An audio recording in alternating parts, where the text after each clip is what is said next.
Hello નમસ્કાર વિદ્યાર્થી મિત્રો, આપણી ચેનલમાં તમારું સ્વાગત છે। તો મિત્રો, આજના વિડીયોમાં આપણે જાણીશું રિપીટર વિદ્યાર્થીઓની ટકાવારી કેવી રીતે નીકાળવી।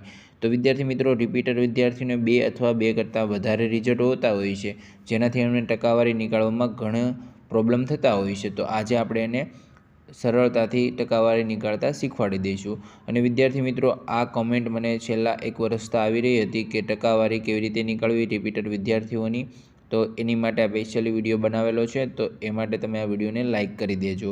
અને જો મિત્રો તમે અમારી ચેનલમાં નવા હોય તો ચેનલને સબસ્ક્રાઈબ પણ કરી દેજો। તો સૌથી પહેલાં આપણે 2 રિઝલ્ટ અહીંયા તમને સ્ક્રીન ઉપર બતાવી છે। તો સ્ક્રીન ઉપર દેખાય છે, એમાંથી પહેલું રિઝલ્ટ છે આપણું ફર્સ્ટવાળું, મતલબ કે રેગ્યુલરનું, અને બીજું રિઝલ્ટ છે આપણું રિપીટર તરીકેનું, બરાબર। તો સૌથી પહેલું રિઝલ્ટ છે તેમાં તમે જે પણ સબ્જેક્ટમાં પાસ થયા છો એના માર્ક્સ તમને અહીં બતાવે છે।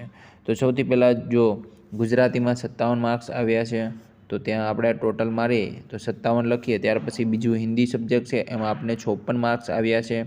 ત્યાર પછી ઇંગ્લિશમાં 33 માર્ક્સ આવ્યા છે। ત્યાર પછી ઇકોનોમિકમાં 51 માર્ક્સ આવ્યા છે। અને હિસ્ટ્રીની અંદર આપણે ફેલ થયા છે, તો એના માર્ક્સ નથી લખવાના, એની જગ્યા ખાલી મૂકી દેવાની છે, બરાબર। જેમાં પણ ફેલ થયા છે એના માર્ક્સ આપણે નથી લખવાના। ત્યાર પછીના સબ્જેક્ટની અંદર આપણે 49 માર્ક્સ આવ્યા છે, અને ત્યાર પછીના લાસ્ટ સબ્જેક્ટની અંદર આપણે 34 માર્ક્સ આવ્યા છે। તો વિદ્યાર્થી મિત્રો, તમને ખબર છે 33 માર્ક્સે આપણે પાસ થતા હોય છે, તો 33 માર્ક્સ નથી આવ્યા એ સબ્જેક્ટમાં આપણે ફેલ થયા છે, તો એ છે હિસ્ટ્રી। તો હવે આપણે હિસ્ટ્રીની અંદર આપણે બીજી વાર એક્ઝામ આપી તો આપણી પાસે બીજું રિઝલ્ટ આવેલું છે, એની અંદર આપણે પાસ થયા છીએ। તો એમાં આપણે કેટલા માર્ક્સ મળ્યા છે? 35 માર્ક્સ મળ્યા છે। તો મિત્રો, જો તમે આવી રીતે તમારે લખવાનું છે, તો આપણા ટોટલ બધા સબ્જેક્ટ આવી ગયા છે। અને જો તમારે 3 રિઝલ્ટ હોય તો 3 રિઝલ્ટમાં પણ આવી રીતે કરવાનું છે। ગમે એટલા રિઝલ્ટ હોય, જેમાં પાસ થયા હોય એ જ માર્ક્સ તમારે લખવાના છે। અને આપણે જો કેટલા સબ્જેક્ટ છે અહીં ગણી લેવાના છે। તો આપણા ટોટલ પેપર આપેલા છે, એની અંદર પણ આપણે 7 સબ્જેક્ટ દેખાય છે, અને અહીં પણ આપણા 7 સબ્જેક્ટ છે, બરાબર। તો હવે આનો આપણે ટોટલ મારીશું, તો ટોટલ કેટલો થાય છે? 313 ટોટલ થાય છે આનું, બરાબર। આપણે જે માર્ક્સ લખ્યા બંને રિઝલ્ટ મિક્સ કરીને, તો એનો ટોટલ કેટલો થાય છે? 313। હવે આપણે આની ટકાવારી નીકાળીશું। તો આની ટકાવારી કેવી રીતે નીકાળવાની? તો 313 ભાગ્યા અહીંયા ટોટલ લખેલા છે, કેટલામાંથી 313 આવ્યા છે? તો 700 માર્કમાંથી 313 આવ્યા છે, તો 313 ભાગ્યા 700 કરી દેવાના, એને ગુણ્યા 100 કરી દેવાના છે।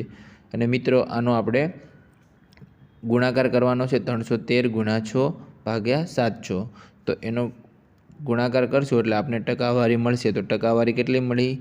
તો 44.71।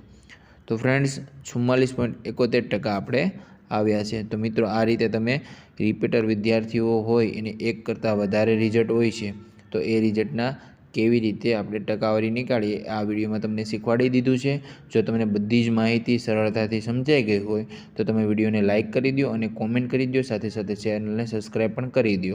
અને જો મિત્રો તમને ના સમજાય તો તમે અમને કોમેન્ટ કરીને જણાવી શકો છો। જય હિન્દ, જય ભારત।